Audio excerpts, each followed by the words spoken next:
When my father stood before 500 guests at his retirement gala and said my name, followed by the words, "At least the military feeds her 3 times a day," the room erupted in laughter that sounded like champagne glasses shattering in reverse.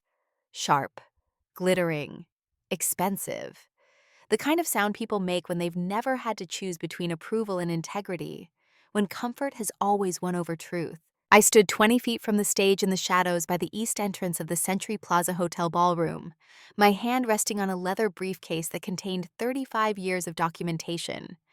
My dress Air Force uniform was pressed with the kind of precision that becomes muscle memory after 3 decades of service. The 2 silver stars on each shoulder caught the chandelier light like accusations waiting to be spoken aloud. My gray hair, which I'd stopped coloring 5 years ago when I turned 53, was pulled into a regulation bun that said I'd stopped apologizing for aging, for existing, for taking up space in rooms that preferred younger women, who smiled more and demanded less. The wedding ring I still wore 8 years after David's death caught that same light, throwing tiny reflections across the marble floor. I am 58 years old. I have commanded 3,000 airmen across 2 continents. I have managed budgets that eclipse the GDP of small nations. I have reviewed weapons systems, approved contracts, denied proposals from men who thought their confidence could override my expertise. And I am about to watch my father learn what 35 years of underestimation costs when the bill finally comes due. He had no idea I was in the room.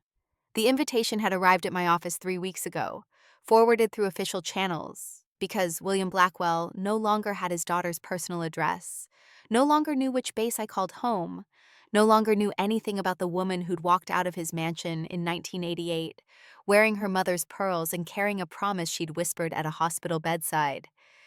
The invitation was addressed to Major General Victoria Blackwell, Director of Defense Acquisition Programs, United States Air Force. Not to his daughter, not to Victoria, to the rank he'd once told me I'd never achieve, in the service he'd called a waste of a Stanford education. I'd accepted, not RSVP'd, just shown up, the way truth shows up whether you've prepared for it or not. The video montage playing behind him on 3 massive screens showed 50 years of Blackwell Aerospace history in carefully edited segments that made innovation look like the work of one man's vision.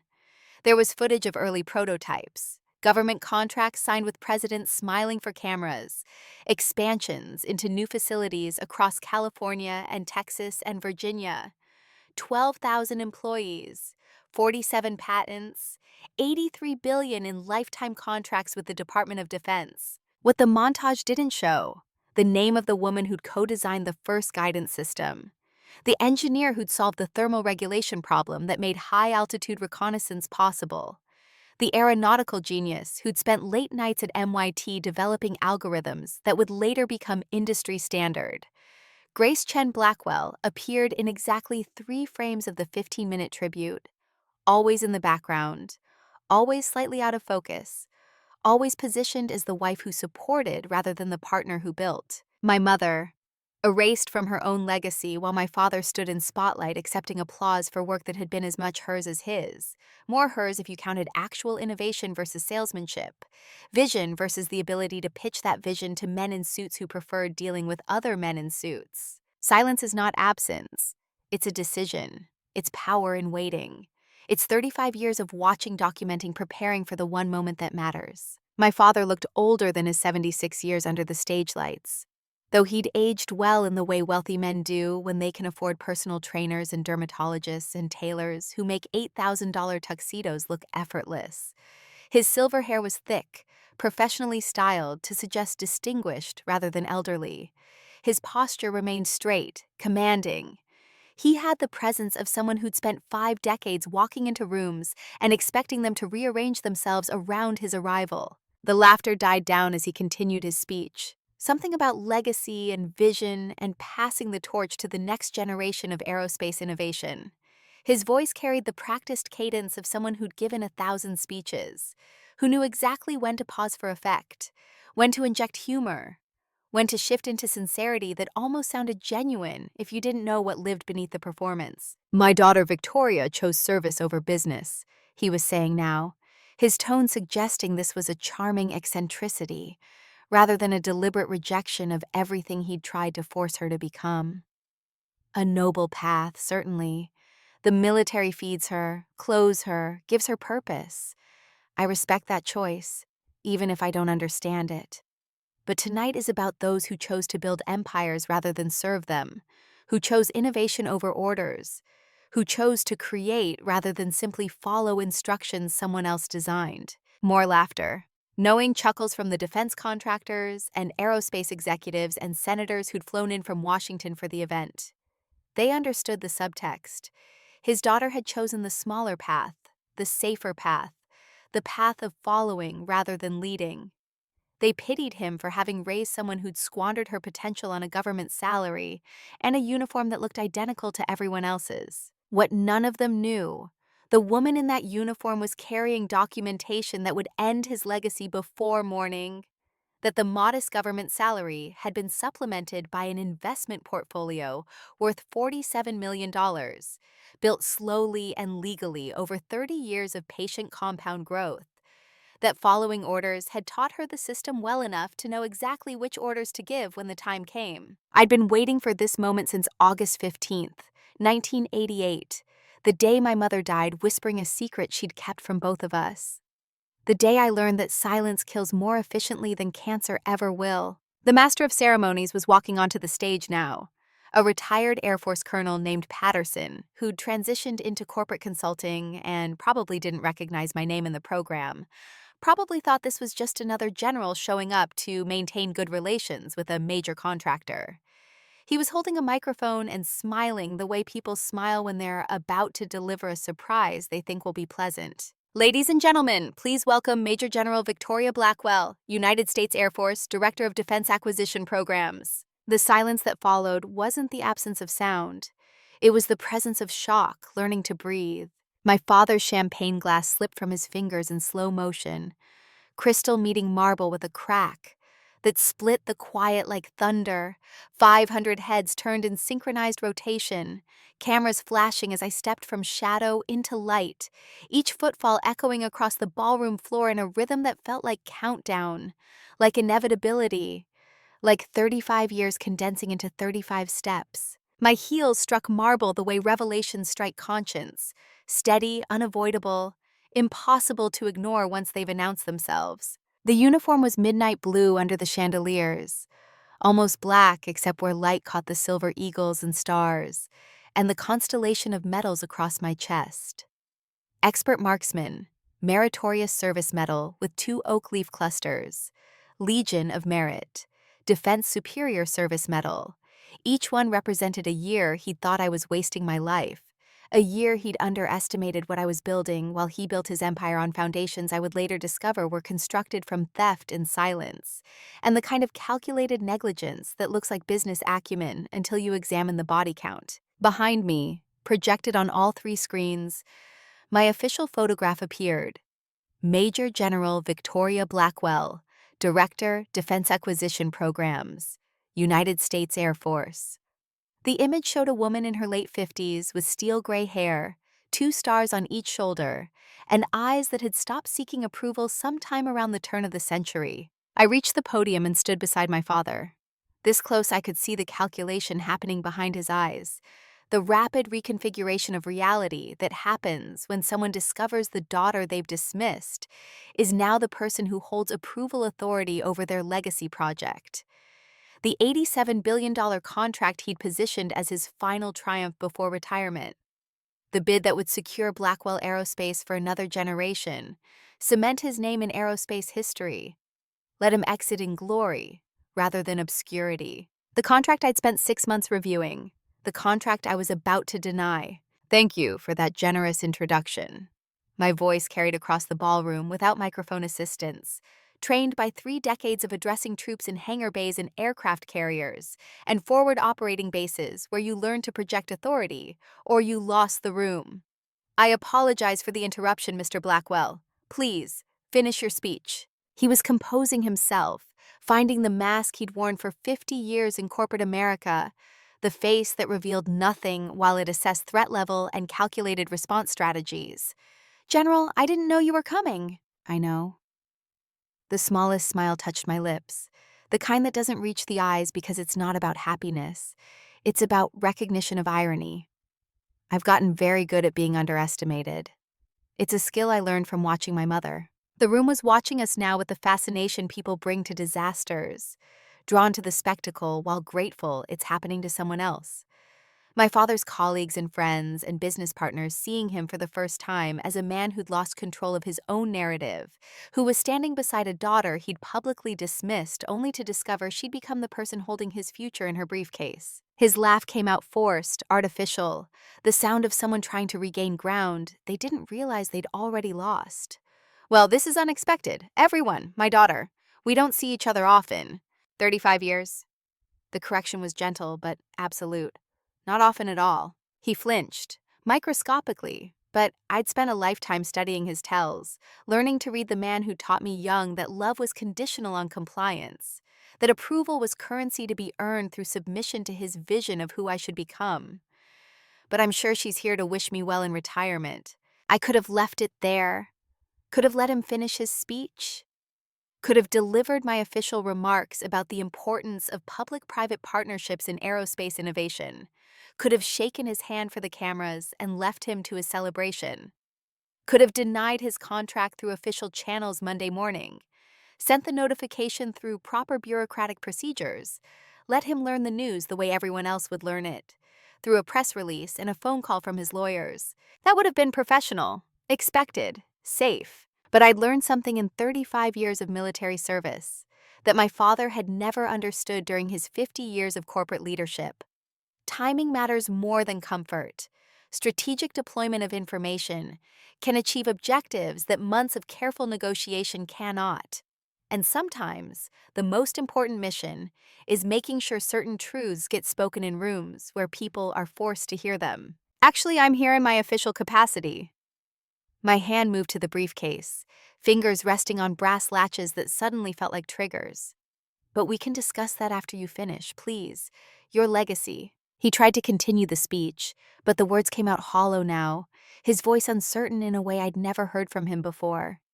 He kept glancing at me standing silent beside him, kept seeing his own reflection in the 2 stars on my shoulders, the medals that said I'd earned rank through competence rather than inheritance, through service rather than manipulation. He cut the speech short, abandoning whatever prepared remarks remained. Thank you all. Please enjoy the evening. As he stepped away from the microphone, as relief began flooding back into the room at the apparent resolution of awkwardness, I spoke clearly enough that the microphone caught every syllable. Mr. Blackwell, one moment, since we're here, and since this is about legacy, since your colleagues and friends are gathered to celebrate your contributions to American aerospace innovation. The briefcase opened with a soft click that somehow carried across the sudden silence. The Department of Defense has completed its review of the bids for the next generation fighter program. I wanted to inform you personally before the public announcement tomorrow. He turned slowly, and I watched his face cycle through confusion to comprehension, to calculation, to the first edge of fear. Victoria, this isn't the time. Isn't it? You're retiring. This is your legacy project. These are your friends and colleagues. Seems like perfect timing. Every eye in the ballroom was on us now. Cameras had stopped being discreet, were pointed openly at the stage where father and daughter stood separated by 3 feet and 35 years of silence finally breaking. I pulled the folder from my briefcase, standard government issue manila with red confidential stamps across the top. Blackwell Aerospace's bid has been rejected. Gasps rippled through the crowd like wind through wheat. Small sounds of shock aggregating into something larger, something that would become headlines by midnight and trending topics by morning. My father's voice came out tight, controlled through obvious effort. On what grounds? Safety concerns, insufficient testing protocols, history of cost-cutting in critical systems. I met his eyes for the first time in 35 years, really met them. Let him see that I knew everything, had always known, had spent decades preparing for exactly this confrontation. Should I continue? His composure cracked, professional facade giving way to something raw, more desperate. This is a personal vendetta. You can't. This is personal. The word hung in the air between us, loaded with 3.5 decades of history he'd thought was safely buried, conveniently forgotten, irrelevant to the man he'd become. Let me tell you what's personal, Mr. Blackwell. Personal is watching your mother die, knowing she'd kept silent about safety violations to protect her family. Personal is spending 35 years building a career specifically so that one day when it mattered, my signature would mean something. This isn't personal. This is professional. Your bid was rejected on the merits, or rather, the lack of them. He took a step toward me and security materialized from the wings. Discreet but present. Men in dark suits who'd been hired to manage celebratory crowds, now facing something considerably more volatile. You know nothing about my company. I know everything.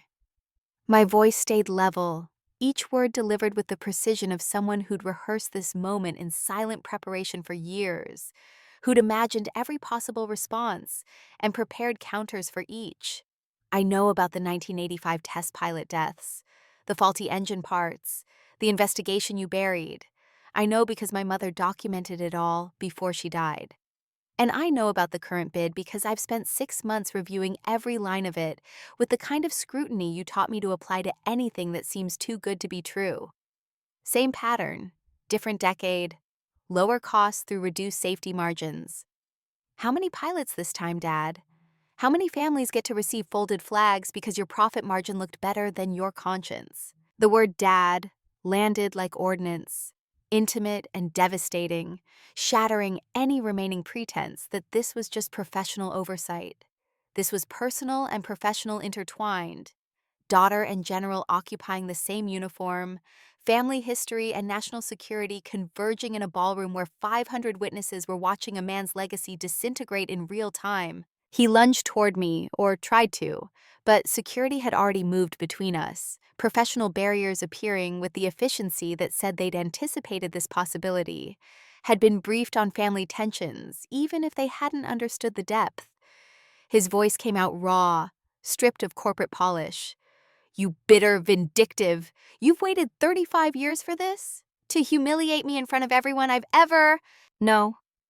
The interruption was quiet, but absolute. I waited 35 years for this, to have enough power that when I speak the truth, people have to listen. I'm not humiliating you, Mr. Blackwell. I'm protecting pilots, the ones who'll fly the planes your company would have built with the same corner-cutting philosophy that killed 3 test pilots in 1985. Just like Mom tried to protect them, just like you stopped her from doing. I raised my voice then, addressing the room rather than just the man in front of me, making sure this moment was witnessed by everyone who'd need to verify it later. Everyone who'd question whether it really happened the way the news reports would describe. My father asked me 35 years ago to choose between integrity and inheritance. I chose integrity. Today, I chose it again. The Blackwell Aerospace contract is denied. The decision is final. Anyone with questions can direct them to the Department of Defense Office of Inspector General, where I filed a full report last Monday, including documentation from 1985. I closed the briefcase with a finality that sounded like punctuation, like the end of a sentence that had taken 3.5 decades to complete. Turned toward the exit, my back straight, my pace measured, refusing to rush, refusing to run, refusing to grant him the satisfaction of seeing me flee the consequences of truth-telling. His voice followed me, broken now, all pretense of control abandoned. You've destroyed me. I stopped, looked back over my shoulder. Let him see the face of the woman he'd dismissed, the daughter he'd told to walk away and never come back, the military officer he'd called a waste of potential, the 2-star general who just ended his legacy with documentation he thought was safely buried with my mother. No, Dad, you destroyed yourself. I just made sure you'd have to face it before you retired into comfort. Mom deserved that much, the pilots deserved that much, and frankly, so did I. The walk from stage to exit took 43 steps. I counted each one, feeling the weight of eyes following me, hearing the eruption of conversation behind me as shock gave way to speculation, as phones emerged and social media began its instant documentation of the moment when William Blackwell's retirement celebration became the night his daughter publicly ended his career. The Century Plaza's east entrance opened onto a service corridor that led to underground parking. I'd planned the route 3 weeks ago when I'd accepted the invitation. had memorized exit strategies the way I'd learned to memorize operational contingencies, always knowing how to extract from a situation that might become hostile. My phone was exploding with notifications before I reached my car. Texts from my daughter Grace. "Mom, are you okay? It's all over Twitter already." Calls from my son Will, probably angry, probably defending his grandfather he'd never met, probably demanding explanations I'd tried to give him for years, while he'd chosen to believe family reconciliation was just a conversation away if I'd only stop being so stubborn. One message from an unknown number, flagged as priority. General Blackwell, this is Patricia Morrison, the federal judge from tonight's gala. We need to talk. Your father is already planning to sue you personally. Call me. I deleted everything except Patricia's message. The rest could wait until I'd driven to Grace's house in San Diego, until I'd hugged my daughter, and opened the wine she'd probably already started breathing, because she knew tonight would end exactly the way it had begun, with truth finally breaking through decades of enforced silence. The drive south on the 405 took 2 hours in late evening traffic. I spent it thinking about my mother, about the hospital room where she died, about the secret she'd whispered through morphine haze while my father was conveniently out of town on business that couldn't be postponed even for his wife's final days. Los Angeles had been her city before it became his. She'd grown up in Pasadena, daughter of Chinese immigrants who'd built a restaurant that put both kids through college, who'd believed in education the way some people believe in religion.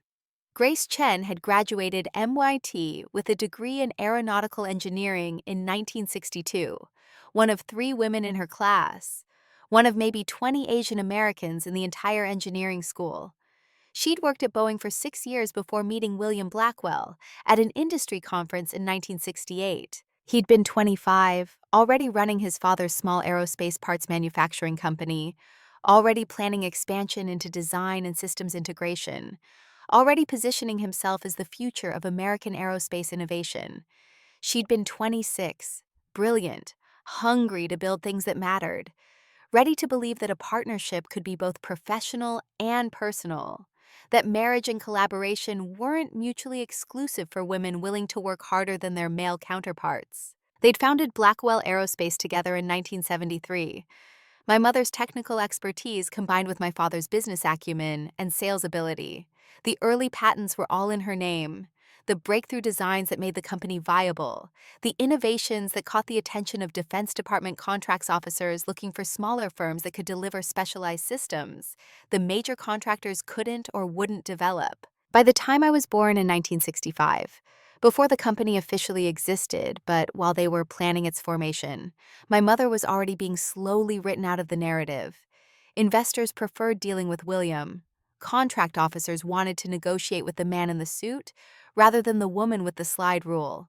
My father let it happen, then encouraged it, then eventually demanded it. She tried to tell me once, when I was 16, tried to explain what it meant to build something and watch someone else claim credit, to do the work while someone else collected the applause.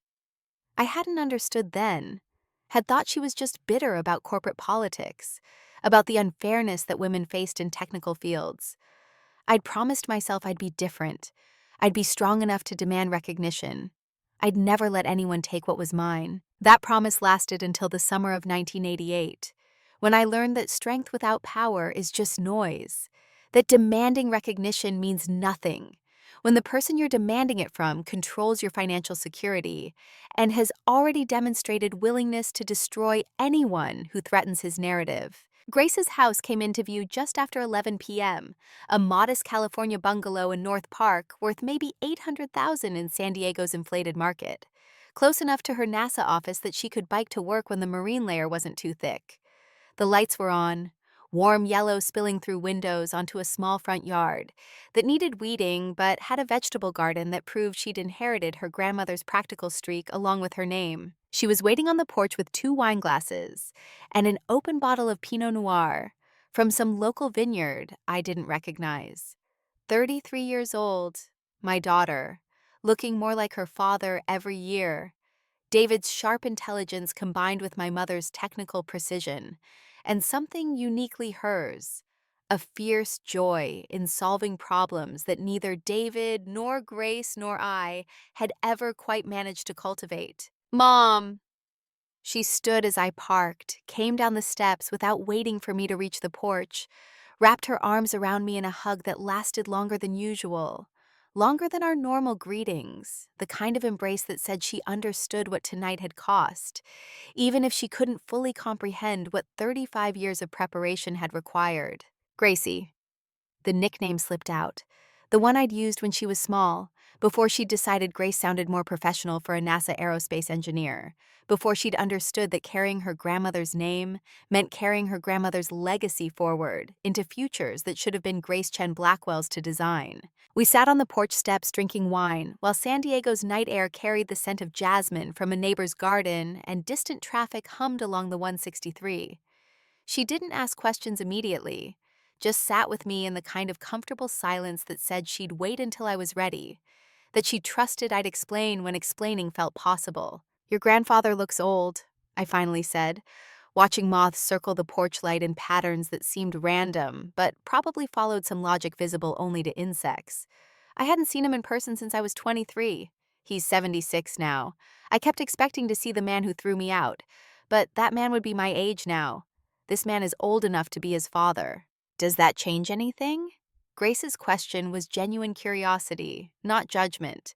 She'd never met William Blackwell, had grown up with a grandfather-shaped absence that I'd tried to fill with stories about David's father instead, the Chinese-American aerospace engineer, who'd died when Will was 5, who'd been everything my father wasn't, kind, supportive, proud of his son for choosing military service over corporate advancement. "No," the answer came quickly, certain. "He's old, but the choices he made aren't. The pilots who died aren't any less dead because he's aged.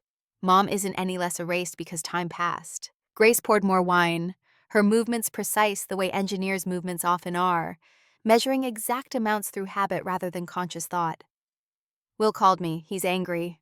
"I know. He thinks you're nursing a grudge, that you should have let it go for giving Grandpa chosen family over—" She stopped, searching for the right words. "Over justice?" I supplied. "Over safety? Over preventing future deaths?" He didn't say it like that. He said you chose revenge over reconciliation. The distinction mattered, the words we used to describe identical actions, the framing that made one path virtuous and the other vindictive. "Your brother is 30 years old. He's a good pilot, a good officer, but he's never had to choose between family and conscience because he's never been in a position where the two conflicted. His grandfather reached out to him this morning, wants to build a relationship. Will you stop him?" Grace's voice was careful, trying to navigate loyalty to both her mother and her brother without choosing sides in a conflict that predated her birth. "No, Will's an adult. If he wants to know his grandfather, that's his choice. I won't ask him to fight my war, but you'll fight it. I already did. Tonight, in front of 500 witnesses, and however many people have seen the video by now." I pulled out my phone, opened Twitter against my better judgment, saw my name trending with hashtags that ranged from #whistleblowerhero to #vindictivedaughter. The video was everywhere, multiple angles from multiple phones. The moment the champagne glass hit the floor, edited into slow-motion drama, my voice saying, "I'm not humiliating you, I'm protecting pilots," turned into sound bites and memes and ammunition for whatever narrative people wanted to construct. Grace took the phone from me gently, locked the screen, set it face down on the porch. "You did the right thing."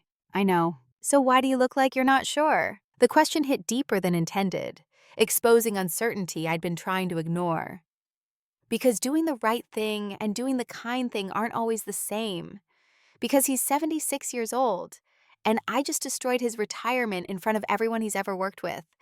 Because part of me wanted to hurt him the way he hurt Mom, and I'm not sure that's the same as wanting to protect pilots. Can't it be both?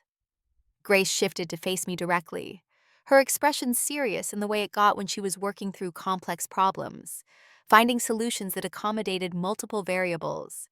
You wanted justice for Grandma Grace. You wanted to protect pilots. You wanted him to face consequences he's avoided for 38 years. Those things can all be true simultaneously. You're allowed to have complex motivations. The review board won't see it that way. They'll see a daughter settling scores using government authority. Then show them the documentation. Show them you're right about the safety issues. Show them this isn't about revenge, it's about preventing deaths. She paused, swirling wine in her glass. You did document everything, right? You're not just going on Grandma Grace's word from 1988? I spent 6 months reviewing the bid, every line, every specification, every testing protocol. I compared them against current safety standards and historical data. I cross-referenced with incident reports from similar systems. I consulted with 3 independent aerospace engineers who confirmed my analysis. The bid cuts corners in ways that would have resulted in system failures within the first 2 years of deployment. I recited the facts like mission parameters, finding comfort in data that couldn't be argued with, in evidence that existed independent of family history. Your grandmother was right in 1985. Those parts were faulty. Those pilots died because my father chose deadlines over safety, and the current bid follows the exact same pattern. Then you didn't destroy his retirement. You stopped him from destroying more lives. Grace stood, stretched, looked up at the San Diego sky where stars tried to compete with light pollution. Come inside. You need sleep. Tomorrow starts the hard part. She was right. Tonight had been revelation, confrontation, the deployment of truth that had taken 35 years to position. Tomorrow began consequences, the long aftermath where truth had to prove itself against counterattacks and spin campaigns and legal challenges that would try to reframe safety concerns as personal vendettas. Inside her house, the guest room was ready, bed made with the precision that said Grace had been expecting me, had known tonight would end with her mother needing somewhere to decompress away from official quarters, away from the Pentagon, away from the machinery of response that would start grinding the moment business hours resumed Monday morning. I changed into borrowed pajamas and lay in darkness thinking about my mother's hospital room in Cedars-Sinai, thinking about the conversation that had changed everything, that had set me on a path that ended tonight, in a ballroom with my father's champagne glass shattering on marble. She'd been barely conscious toward the end, morphine blurring the edges of awareness. But there were moments of clarity that cut through the haze like lightning illuminating landscape you'd been navigating blind. One of those moments came 2 days before she died, when I was sitting beside her bed holding her hand, watching machines monitor the gradual shutdown of systems that modern medicine could delay but not prevent. Her voice had been so soft I'd had to lean close to hear, my ear almost touching her lips, breathing in the hospital smell of antiseptic and dying that I've never been able to separate since. "Tori, my beautiful girl, come closer." I remember thinking she should save her strength, that we could talk when she was feeling better, engaging in the comfortable fiction that she'd improve, that this wasn't the end, that we'd have more time. "Mom, save your strength." Her grip on my hand tightened with surprising force, pulling me closer still. "No more saving, only telling. Your father, he's not who you think." The words should have shocked me more than they did. But I'd been 23 years old and already suspicious, already noticing the way company publicity materials never mentioned my mother's contributions, already wondering why her name appeared on early patents but not on newer ones, already seeing the pattern of erasure, even if I hadn't yet understood its deliberate nature. "Mom, please." I'd started to deflect, to protect her from agitation that might worsen her condition, but she'd cut me off with a headshake that must have cost tremendous effort. "Listen. In my desk, false bottom, left drawer, red folder, engineering reports I hid. Safety violations, Blackwell Aerospace. People died, Tori. 3 test pilots. Your father buried it." The world had tilted then, reality reorganizing itself around information that couldn't be true, that my father might be ruthless in business but wouldn't actually let people die, that there had to be some explanation, some context that would make sense of what sounded like accusations of negligence, bordering on criminal. That's not possible," I'd managed, even as part of me was already believing her, already fitting this revelation into patterns I'd been trying to ignore. Her hand was pulling me closer still, desperate now, running on reserves that wouldn't last much longer. "I was going to whistleblow. Then I got sick. He knows I know. That's why he..." "Why he what, Mom?" My heart was hammering, sensing something worse coming, something beyond safety violations and buried investigations. Why he's been slowly cutting me out, rewriting history, making himself the sole genius. "Tori, you're strong like me, but don't be silent like I was. Promise me. If you ever have proof, you speak. You don't stay quiet to keep the peace. Silence kills more than cancer ever will." She died 3 days later, August 15th, 1988, at 2:47 in the afternoon while my father was on a business trip to Washington that apparently couldn't be postponed even for his wife's final hours. I'd been alone with her when the monitors flatlined, when the nurses came running, when the doctor I'd never met before pronounced time of death in a voice that suggested this was routine, that people died in this room weekly, that my mother's passing was just another entry in hospital logs. I'd found the red folder exactly where she'd said, hidden in a false bottom drawer that I'd never known existed in her home office desk. The office my father had already begun clearing out, boxing up her papers and books and the photographs that showed her younger, healthier, standing beside aircraft that her designs had made possible. The folder contained engineering reports dating from 1982 through 1985, safety analyses flagged in her handwriting, test results showing failure rates that should have stopped production but hadn't. 3 names appeared multiple times: Captain Robert Brooks, Lieutenant James Davidson, Major Patricia Wells, test pilots who died in aircraft failures that official reports had attributed to pilot error, but that my mother's documentation suggested were caused by faulty parts that had failed final safety testing but been approved anyway to meet deadlines. There were emails too, printed out and highlighted, my father's signature clearly visible on messages approving cost-cutting measures that reduced testing protocols, that shifted from domestic manufacturing to cheaper overseas alternatives, that prioritized delivery dates over safety margins. And there was a letter, handwritten, addressed to the FAA, detailing every violation, requesting full investigation, offering to testify regardless of personal cost. Unsigned, never sent.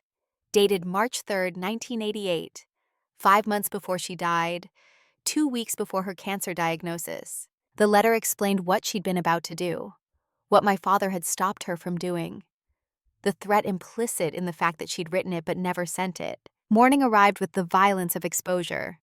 My phone started vibrating at 6 a.m. Pacific time, which meant the East Coast had already been awake for 3 hours, dissecting what they were calling either the most courageous act of whistleblowing in defense procurement history or the most egregious abuse of government authority since Watergate, depending on which news channel you watched, which social media algorithm you fed.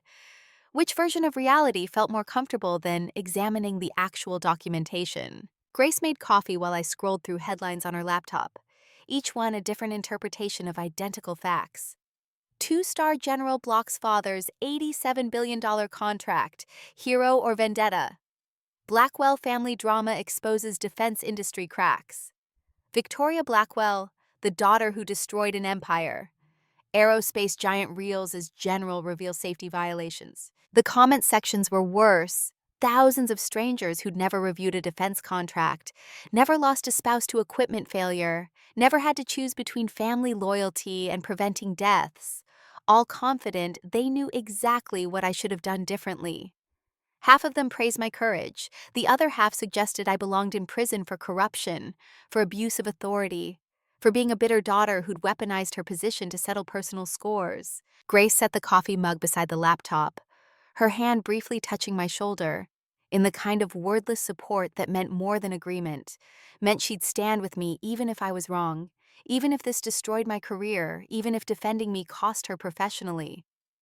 NASA sent a memo this morning. Any employee related to personnel involved in ongoing DoD investigations should disclose potential conflicts. I disclosed.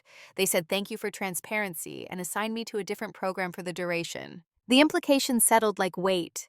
My actions were already affecting my daughter's career, rippling outward in ways I'd anticipated but hoped might be avoided.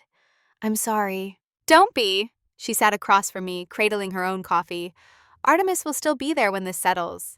And honestly, I'd rather work on moon missions than live knowing my grandmother's death meant nothing, that the pilots who died because of Grandpa's choices got erased from history, because speaking up was too uncomfortable. My phone buzzed again, Will calling for the 4th time since midnight. I'd let the previous 3 go to voicemail, not ready to hear my son defend a grandfather he'd never met. Not ready to explain again that some choices can't be forgiven, just because time has passed, that some wounds don't heal through staying quiet. They just fester. Grace saw my hesitation. Answer it. He deserves to hear your voice, not your voicemail. She was right, which made it harder. I accepted the call, put it on speaker because hiding from Grace seemed pointless when she'd already chosen sides. Will. His voice came through tight with anger barely contained. Mom, what the hell were you thinking? This is everywhere. My squadron commander called me in for a conversation about whether I had advanced knowledge of your allegations. They're questioning whether I can be trusted in my position because I'm related to both parties in a major defense procurement scandal. The unfairness of it struck hard. He was being punished for my choices and his grandfather's crimes, caught between generations of dysfunction he'd had no part in creating. I'm sorry you're dealing with consequences that aren't yours to bear. Sorry? His laugh came out bitter. You humiliate Grandpa at his retirement party, tank his company's biggest contract, accuse him of killing pilots, and you're sorry I'm dealing with consequences? How about sorry you did it this way? How about sorry you couldn't handle this through proper channels instead of making it a public spectacle? Grace opened her mouth to defend me, but I shook my head, let her know I needed to handle this myself. I did handle it through proper channels. I filed a report with the Inspector General 9 days ago. I submitted my analysis to the review committee 4 months ago. I documented every safety concern through official processes. The only thing I did publicly was inform your grandfather that his bid was rejected. He's the one who made it confrontational by demanding to know why in front of 500 witnesses. You could have told him privately. You could have called him, sent a letter, literally anything other than showing up at his retirement party and destroying him in front of everyone he's ever worked with. The criticism was valid, which made it harder to defend against, but validity didn't make it complete. You're right, I could have told him privately. And he could have spent the next 6 months using his connections to challenge the decision, to pressure senators to override the rejection, to bury the safety concerns the same way he buried the investigation in 1985. I chose public revelation because it makes that kind of backroom manipulation harder. Not impossible, but harder. So this is strategic? This is you calculating the best way to destroy your father's legacy.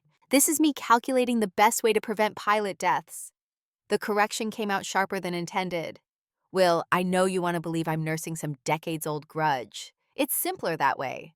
Easier to think I'm just angry and vindictive than to accept that your grandfather chose profit over safety and people died because of it. Silence stretched across the connection, broken by breathing that said he was trying to control response, trying to find words that wouldn't escalate into territory neither of us could walk back from. Grandpa called me yesterday for the first time in my life. Do you know what that felt like? To hear his voice and realize I sound like him? To have him tell me he always wanted to know me but you wouldn't allow it? The manipulation was so obvious, so predictable, so effective. I never stopped you from knowing him, Will. You could have contacted him any time after you turned 18. You could have built that relationship on your own. You chose not to. Because you made it clear that having a relationship with him would be a betrayal of you. No. I made it clear that I wouldn't have a relationship with him because of what he did to your grandmother and those pilots. Your relationship with him was always yours to choose. If you want one now, have one. I won't stop you. I won't approve, but I won't interfere. How generous. The sarcasm cut deep, aimed at wounds that hadn't quite healed from his father's death, from growing up with a mother who chose career over proximity, who spent his childhood deployed to bases that couldn't accommodate families, who missed birthdays and holidays and graduations for missions she couldn't discuss. I'm flying to Los Angeles this weekend. Grandpa invited me to dinner. I'm going. Okay. The word came out smaller than intended, carrying surrender that tasted like grief. Be careful. He's very good at making his version of history sound reasonable. Maybe his version is reasonable. Maybe you're so committed to being right that you can't see any other perspective. He paused, breathing ragged. I love you, Mom, but I don't like you very much right now. The line went dead before I could respond, before I could tell him that I understood, that I didn't like myself much either in this moment, that loving someone and liking their choices weren't the same thing. And I'd spent 35 years navigating that distinction with my father before finally deciding that some people don't deserve the effort of both. Grace reached across the table, squeezed my hand. He'll understand eventually. When he's older, when he has kids of his own, when he's faced with a choice between what's easy and what's right. Maybe. Or maybe I've lost my son to gain my integrity, and in 20 years, I'll wonder if the trade was worth it. I stood, needing movement, needing to do something other than sit in the wreckage of family relationships I'd known would fracture, but had hoped might somehow remain intact. I need to get back to Washington. The Pentagon will want meetings, the Inspector General will have questions, and according to Judge Morrison, my father's already planning to sue me personally. The flight to D.C. departed at noon, giving me 4 hours to prepare for whatever came next. I spent 3 of them reviewing my documentation one more time, checking every source, every citation, every piece of evidence that would need to withstand legal scrutiny and media attention, and the kind of coordinated attack that billionaires could afford when their legacy was threatened. The 4th hour I spent writing a letter to Will that I'd probably never send, trying to explain what I couldn't make him understand through phone calls, trying to articulate the difference between revenge and justice, between holding grudges and refusing to enable further harm. The letter ended up being 7 pages of justification that read like exactly what it was. A woman trying to convince herself she'd made the right choice while her son flew across the country to have dinner with the grandfather who'd let 3 pilots die for profit margins. Reagan National Airport at 4 p.m. on a Saturday was chaos made concrete. Travelers moving through security with the exhausted patience of people who'd learned that frustration didn't speed up processes designed to be slow. I moved through it with the efficiency that came from 3 decades of military travel, knowing exactly which documents to have ready, which bins to use, which shoes to wear that wouldn't trigger metal detectors. Patricia Morrison was waiting at baggage claim wearing civilian clothes that somehow still suggested judicial authority, 73 years old, and carrying herself like someone who'd spent a lifetime making decisions other people had to live with. We'd met twice before at Pentagon functions, exchanged pleasantries about aerospace innovation and budget oversight, never dug deeper than professional courtesy required. Now she was offering to help me fight a legal battle against my father, for reasons I didn't yet understand but desperately needed. Her car was a modest sedan that suggested retirement on a federal judge's pension, rather than the wealth some of her peers had accumulated through strategic private sector transitions. She drove toward Georgetown while I tried to formulate questions that wouldn't sound ungrateful. Why are you helping me? Your mother asked me, She navigated traffic with the calm of someone who'd lived in D.C. long enough to accept that nothing moved quickly. 36 years ago, Grace gave me an envelope, said to open it if anything ever happened to challenge Blackwell Aerospace's contracts or reputation. I opened it Thursday night after watching you confront your father. The revelation rearranged context, made my mother's planning even more extensive than I'd understood. What was in it? A letter, and copies of everything in that red folder you found. Safety reports, emails, test data, the unsigned whistleblower letter to the FAA. She'd made duplicates of all of it and given them to me for safekeeping. Insurance, she called it. Protection, in case your father tried to destroy the originals after she died. My mother's face came back to me, younger than I'd ever seen her in my adult memory. The woman who'd sat across dinner tables explaining differential equations like they were recipes, who taught me to code before most girls my age knew computers existed, who'd shown me through example that genius was patient rather than loud, that the work mattered more than who got credit for it, until suddenly credit was the only thing that mattered, because without credit, there was no authority to prevent harm. Why didn't you do anything with it? In 36 years, why didn't you report it yourself? Patricia pulled into a parking garage beneath a building that had probably been elegant in the 1970s and was now just expensively maintained. Because she made me promise not to. Not unless you were the one leading the fight. She said if anyone else tried, your father would destroy them. But you, she said, you'd be strong enough and smart enough and patient enough to wait until you had power he couldn't dismiss. She was right. We rode the elevator to the 8th floor in silence, exited into a hallway where every door looked identical except for brass plaques announcing law firms and consultancies, and the kind of businesses that exist to connect power with money in ways that look legal from most angles. Patricia's condo was at the end of the hall, 2 bedrooms overlooking the Potomac, furnished with the comfortable minimalism of someone who'd learned to value space over things. She made tea while I stood at the window watching boats move along the river, watching runners on the path below, watching a city that had been my mother's final home before cancer killed her, while enforced quiet killed something else. Your father filed papers yesterday. Defamation suit seeking $200 million in damages. simultaneously filed ethics complaints with the Department of Defense Inspector General, claiming you allowed personal bias to influence professional judgment. His legal team is very good. Marcus Sterling has destroyed careers with less ammunition than he thinks he has against you. The sum was calculated to terrify, to make settlement look reasonable, to pressure the Pentagon into forcing my resignation rather than defending a general who'd publicly attacked a major defense contractor. What's his actual case? 3 prongs. Patricia handed me tea in a mug that said justice is a verb. First, defamation. You accused him publicly of safety violations and causing pilot deaths. He claims these accusations are false and malicious, designed to destroy his reputation. Second, abuse of authority. You used your position to deny his company's bid based on personal vendetta rather than legitimate concerns. Third, conflict of interest.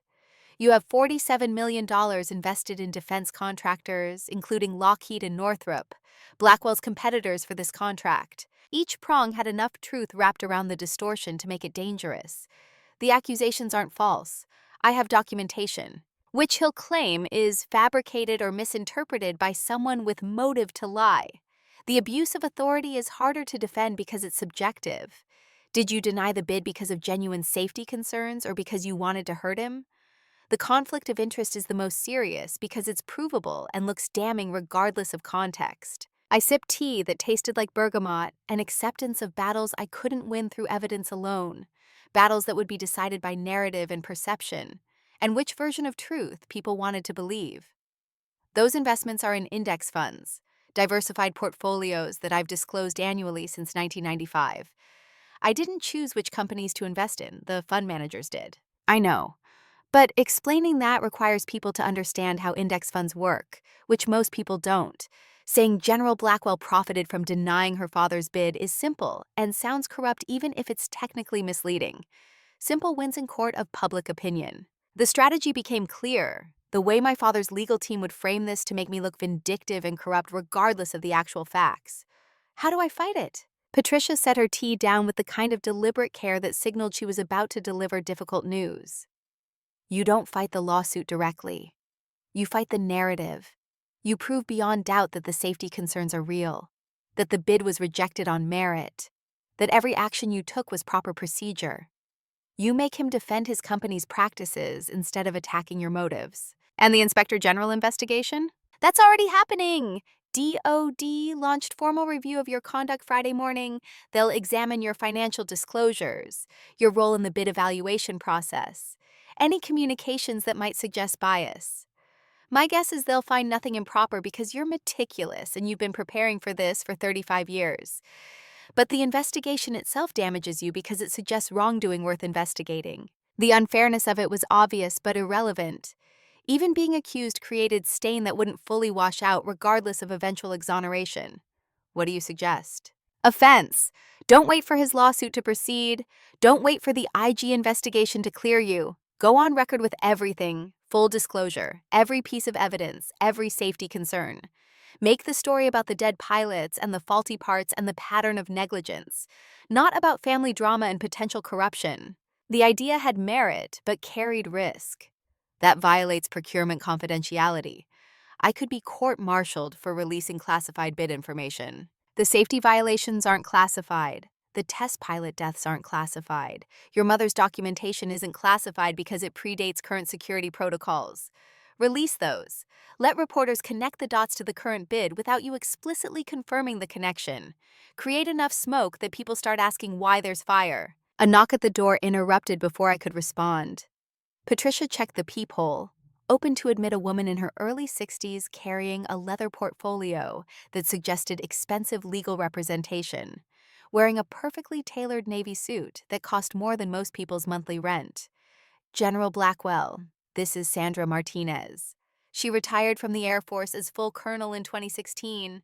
She's also a licensed attorney, and she's agreed to represent you pro bono. Sandra's handshake was firm, her eyes assessing me with the kind of professional evaluation that meant she'd already decided whether I was worth defending and had chosen to show up anyway. General, I've reviewed what Judge Morrison sent me. Your father's lawsuit is designed to intimidate you into settling and resigning. We're not going to let that happen. We spent the next 4 hours at Patricia's dining table reviewing strategy, examining evidence, anticipating attacks. Sandra's legal mind was sharp enough to cut glass, finding weaknesses in my documentation I hadn't considered, identifying gaps in the chain of evidence that my father's team would exploit, preparing counters that made my case stronger than I'd realized it could be. Around 8 p.m., Sandra's phone buzzed with an alert she'd been monitoring. "Your father just held a press conference. It's streaming live." Patricia pulled it up on her laptop, volume low enough that we had to lean close to hear. William Blackwell stood at a podium outside his attorney's Beverly Hills office, looking smaller than he had at the gala. Older, worn down by what I'd initially believed was shock, but now recognized as strategic presentation. Appearing vulnerable and wounded, the wronged father rather than the corporate titan whose negligence had killed people. His voice trembled slightly, perfectly calibrated emotion that might have been genuine or might have been the performance of someone who'd spent 50 years selling products he didn't fully understand to customers who trusted his confidence more than his expertise. "I love my daughter. I have always loved her. But she has allowed decades of estrangement to cloud her judgment. The accusations she's made against Blackwell Aerospace are false, defamatory, and designed to destroy the company her mother and I built together." The invocation of my mother's name after he'd spent 36 years erasing her from that company's history was so brazen, I almost admired the audacity. He continued, voice strengthening as he moved into prepared remarks. "Victoria has been angry since 1988, when she chose military service over joining our family business. I respected that choice then, and I respect it now. What I cannot respect is her using government authority to settle personal scores, to punish me for perceived slights that happened when she was barely an adult." Rebecca Hunt, his PR manager, stepped forward with charts showing Blackwell Aerospace's safety record, employment numbers, contributions to American aerospace innovation. Numbers that looked impressive until you examined what they omitted, which pilots they didn't count, which investigations they'd managed to bury through settlements and NDAs, and the kind of quiet pressure that makes problems disappear from official records while victims' families stay silent. The questions from reporters were predictable. Softballs fed to him by a media apparatus that had already decided this was a family drama rather than a defense procurement scandal. One reporter asked about the 1985 test pilot deaths. William's response was smooth, practiced, devastating. Those tragedies occurred nearly 40 years ago. They were thoroughly investigated at the time. The pilots' families were compensated. To resurrect those incidents now, to use them as ammunition in what amounts to a personal vendetta, dishonors their memory and their service. Sandra closed the laptop with enough force that the screen wobbled. "He's good, I'll give him that. Reframing legitimate safety concerns as family drama, positioning himself as the reasonable party willing to forgive while you're the angry daughter who can't let go. Can we counter it?" The question came out more desperate than I'd intended, revealing how much his performance had rattled me, how effective his reframing was even when I knew it was manipulation. "Not directly, not tonight. Responding immediately makes you look defensive. We wait 48 hours, let his narrative develop. Then we release the documents. Let the evidence speak louder than his press conference." Patricia was nodding in agreement when my phone rang with a number I didn't recognize. DC area code. Probably another reporter looking for comment. I let it go to voicemail, but whoever was calling immediately called back. "Third ring," Sandra said to answer it. "Might be important." The voice on the other end was female, elderly, shaking with emotion barely controlled. "General Blackwell, my name is Eleanor Brooks.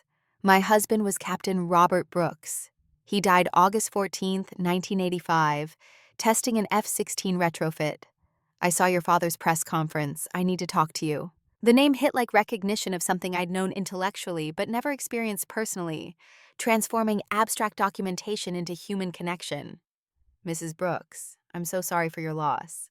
"Don't be sorry." Her voice strengthened, anger cutting through grief that had been aging for 38 years.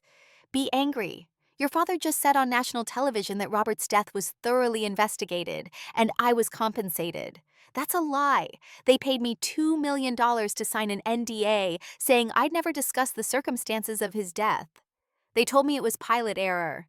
They told me he made a mistake. I signed because I had 3 children to raise and no income, and they threatened to make the investigation drag on for years if I fought them. I've been silent for 38 years. I'm 79 years old now. I'm done being silent. Sandra was gesturing for me to put the call on speaker. I did, watching her eyes light up with the recognition of exactly what this meant, what Eleanor Brooks could do to my father's narrative if she was willing to testify. Mrs. Brooks, what I'm about to ask you is going to be difficult. Would you be willing to tell your story publicly? Would you be willing to testify about what really happened? Silence stretched across the connection, broken by breathing that said she was considering costs and consequences, weighing 38 years of enforced quiet against whatever time she had left. General Blackwell, I'm 79 years old. I buried my husband when I was 41. I raised 3 children alone. I've lived long enough to see my son become a pilot himself, to watch him put on the same uniform his father died wearing, to wonder every single day if some executive somewhere is cutting the same corners that killed Robert. I'm dying, General. Pancreatic cancer. The doctors give me 6 months, maybe a year. ND. As don't scare me anymore. Your father can sue me all he wants. He'll outlive the lawsuit, but he won't outlive what I have to say. Sandra was already writing notes, legal pads filling with strategy that would turn Eleanor Brooks from my father's talking point into his worst nightmare. Mrs. Brooks, I'm Sandra Martinez. I'm representing General Blackwell. With your permission, I'd like to arrange a meeting as soon as possible, and I'd like to explore whether that NDA you signed is still enforceable given that Blackwell Aerospace may have committed fraud in securing your signature. They talked logistics while I sat processing what this meant. How Eleanor Brooks's testimony would shift everything from he said, she said family drama to documented pattern of corporate negligence that had destroyed families while executives counted profits. Patricia was smiling with the satisfaction of someone who'd spent a career watching justice delayed, but occasionally seeing it arrive when people stopped being afraid. By the time Sandra ended the call, we had a plan. Eleanor would fly to D.C. Monday morning. We'd take her deposition Tuesday, protected by attorney-client privilege and whistleblower protections that Sandra was already researching.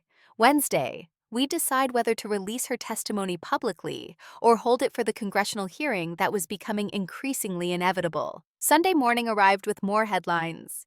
These ones more vicious because my father's press conference had given permission for skepticism about my motives. General's $47 million portfolio raises conflict questions. Blackwell, daughter's vendetta based on 40-year-old resentment. Defense community divided over Victoria Blackwell's explosive allegations. The division was real and growing. Defense contractors choosing sides based on their own relationships with Blackwell Aerospace, current military leadership trying to stay neutral while former officers who'd worked with me came forward defending my integrity. Aerospace engineers split between those who'd worked under my father and those who'd seen firsthand the cost-cutting practices that made his bids competitive. 3 former Blackwell engineers contacted Sandra's office Sunday afternoon, requesting anonymity, but willing to provide sworn statements about current safety protocols that mirrored the violations from 1985.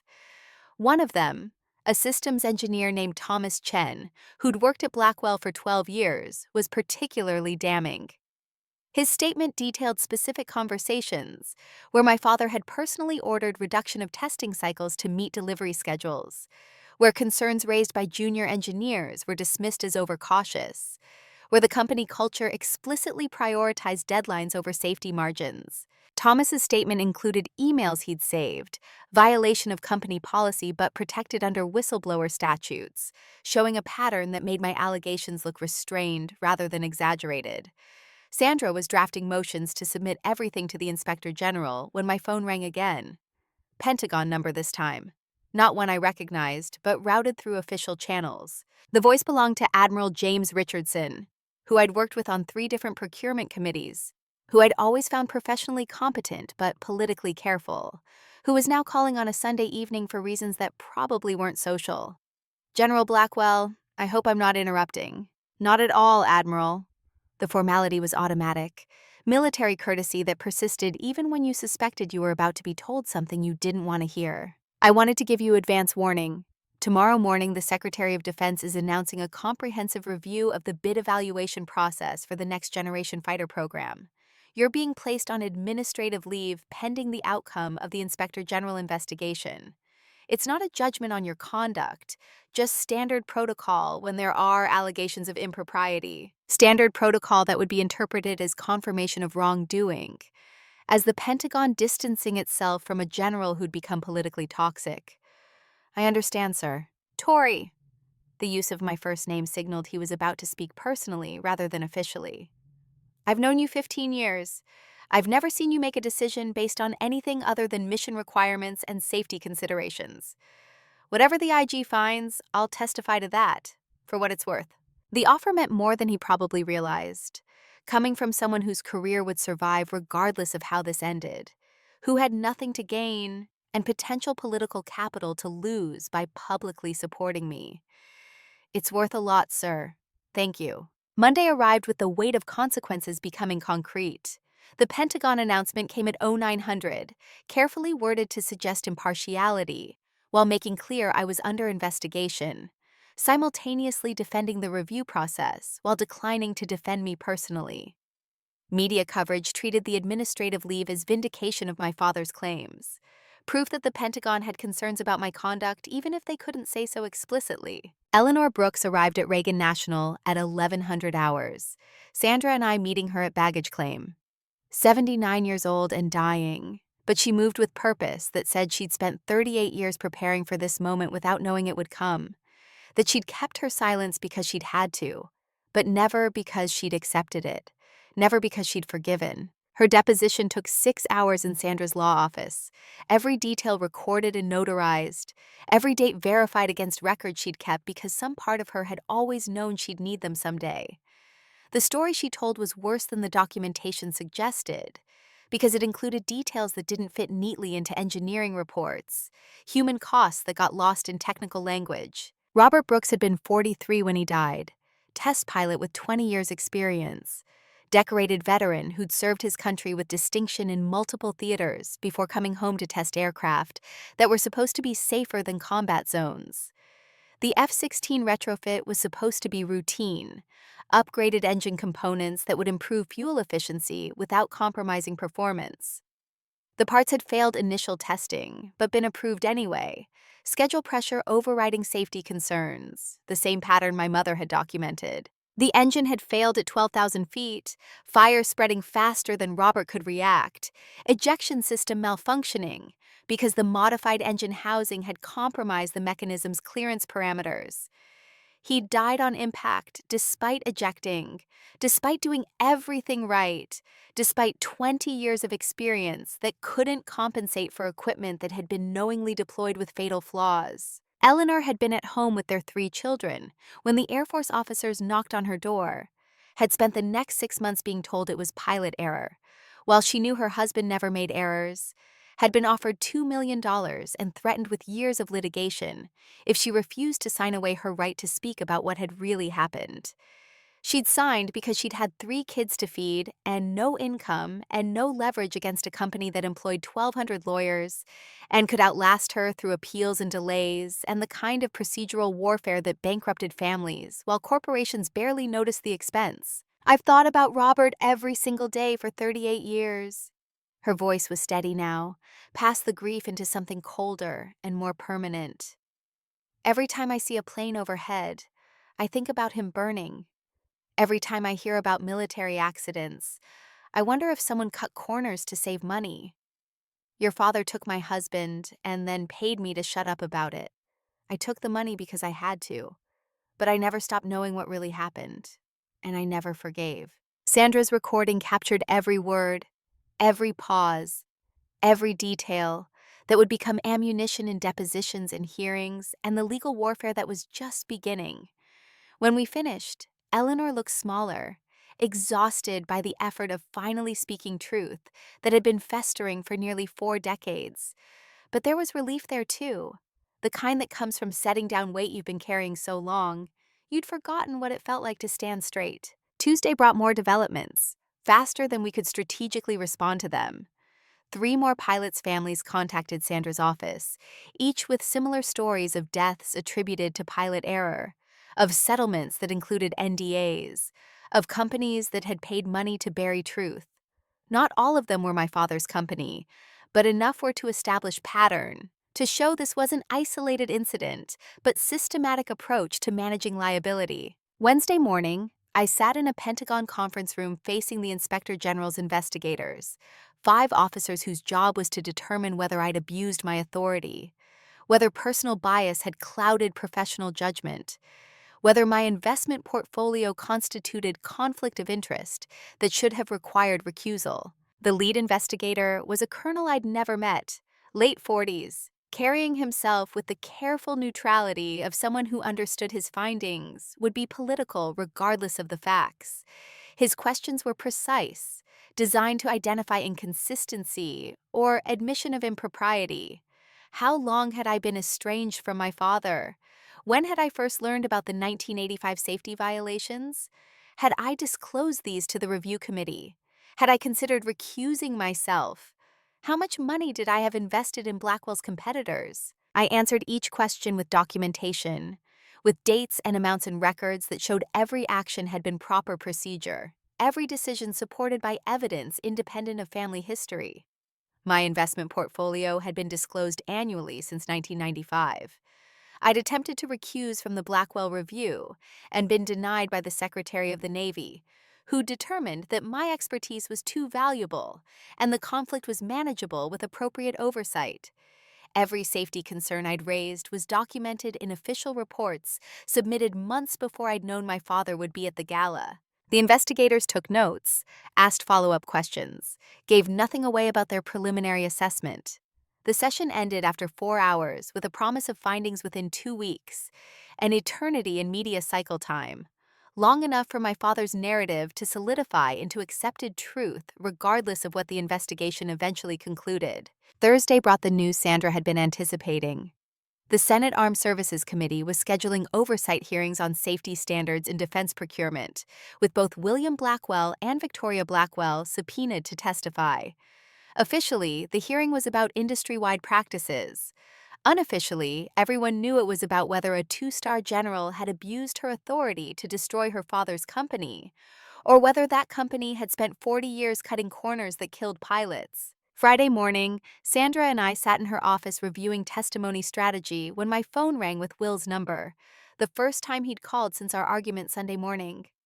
I answered, hoping for reconciliation, but preparing for more anger. His voice came through subdued, confused, carrying the disorientation of someone whose certainties had been challenged. "Mom, I need to ask you something, and I need you to be honest. Always." The promise was automatic, trained by 35 years of military service that had taught me lies were heavier than truth in the long term. That deception created weight that eventually crushed you. Did Grandpa really let pilots die? Not the corporate responsibility version where everything's complicated and there's blame on all sides. The actual truth version. Did he know the parts were faulty and approve them anyway? The question hung between us. My son finally asking what he should have asked days ago. Finally getting past family loyalty to examine evidence. Yes, I have engineering reports signed by your grandmother showing the parts failed final safety testing. I have emails from your grandfather approving their use despite those failures. I have records of 3 pilots who died in accidents that official reports called pilot error, but that the test data proves were equipment failure. Your grandfather knew, Will, and he did it anyway because fixing the problems would have cost money and delayed delivery and hurt his reputation for meeting deadlines. Silence stretched so long I thought the call had dropped. Then his voice came back smaller, younger, the sound of someone's worldview cracking. "He took me to dinner Saturday night. Told me you'd been difficult since you were a teenager, that you resented him for being successful, that you'd turned Mom against him and made him the villain in some family drama that was really about your issues with authority. He was convincing, Mom, really convincing. And I wanted to believe him because it's easier than believing my grandfather is someone who'd let people die for money." "I know, sweetheart. He's had 50 years to practice being convincing, and he probably believes his own version by now. That's how people live with themselves after making choices like his. They rewrite history until they're the hero, until everyone else is unreasonable or bitter or motivated by jealousy." I saw the deposition. His admission came out guilty, ashamed. Mrs. Brooks, the widow. Sandra sent it to me because she thought I should know before the hearing. "Mom, I read about Captain Brooks's death. I read about how Grandpa's company threatened her with years of litigation if she didn't sign an NDA. I read about the other families, and I can't reconcile that with the man who bought me dinner and told me stories about wanting to be part of my life. The pain in his voice was palpable, the cost of learning that family members could be charming and generous and genuinely loving while also being capable of calculated cruelty that destroyed other families. Both things can be true simultaneously. He can want a relationship with you, while also being someone who chose profit over safety. People are complicated, but complication doesn't excuse harm. I told him I needed time, that I wanted to think about everything before deciding whether to keep seeing him. He got angry, said I was letting you poison me against him, that I was choosing you over him. I told him I was choosing to make an informed decision based on evidence rather than just accepting his version, because it's more comfortable. He hung up on me. Pride mixed with sadness, grateful my son was choosing integrity, but grieving that he had to make this choice at all, that my father's actions were still destroying relationships 38 years later. I'm proud of you. That took courage. Yeah, well, I learned from watching you. Even when I didn't agree with your choices, I always knew you chose what you thought was right over what was easy. He paused, breathing audible over the connection. I'm flying to DC for the hearing. I want to be there. Not testifying, just there, supporting you. The offer meant more than he could know, validation from the person whose opinion mattered most, whose approval I'd been seeking unconsciously even while pretending I didn't need it. Thank you. The Senate hearing was scheduled for the following Tuesday, giving us 5 days to prepare testimony that would either vindicate my actions or end my career depending on which narrative the committee chose to believe. Sandra spent those days coaching me through questions, anticipating attacks, preparing responses that were truthful without being defensive, that acknowledged complexity without conceding ground. Eleanor Brooks refused coaching, told Sandra she'd spent 38 years rehearsing what she'd say if given the chance, didn't need lawyers telling her how to describe her husband's death. Her certainty was either going to be devastating or disastrous, depending on how well she held up under questioning from senators who'd received campaign contributions from Blackwell Aerospace. Monday night, I sat alone in my Pentagon quarters reviewing testimony notes for the 100th time, trying to memorize facts I already knew by heart, trying to prepare for a performance that would determine whether truth mattered more than presentation, whether evidence could overcome narrative, whether justice delayed for 38 years could finally arrive when the witnesses were dying and the perpetrator was old enough to claim age as mitigation. My phone buzzed with a text from Grace. Mom, whatever happens tomorrow, know that Grandma would be proud. You're finishing what she started. That matters more than the outcome. I wanted to believe her, wanted to think that attempting justice was enough even if I failed to achieve it. But I'd spent 35 years in military service, had learned that intention mattered less than results, that trying your best didn't bring back the pilots who died from equipment you'd approved, didn't comfort the families who'd lost people because someone in the chain had failed to prevent preventable deaths. Tomorrow would determine whether 35 years of preparation had been sufficient, whether the power I'd spent decades acquiring was enough to speak truth loudly enough that people in authority had to listen. Whether my mother's death and Eleanor Brooks's 38 years of enforced quiet and my son's relationship with his grandfather had been sacrificed for something that mattered or for my own need to feel righteous about choices I couldn't undo. I set the alarm for 0500 and tried to sleep, knowing it wouldn't come, knowing I'd spend the hours until dawn reviewing everything one more time, checking for weaknesses my father's attorneys would exploit, preparing for the moment when every word would carry weight that couldn't be recalled once spoken. The Rayburn House office building looked the same as it had during every other congressional hearing I'd attended over 3 decades of military service. All marble columns and institutional weight designed to make witnesses feel small beneath the architecture of American authority.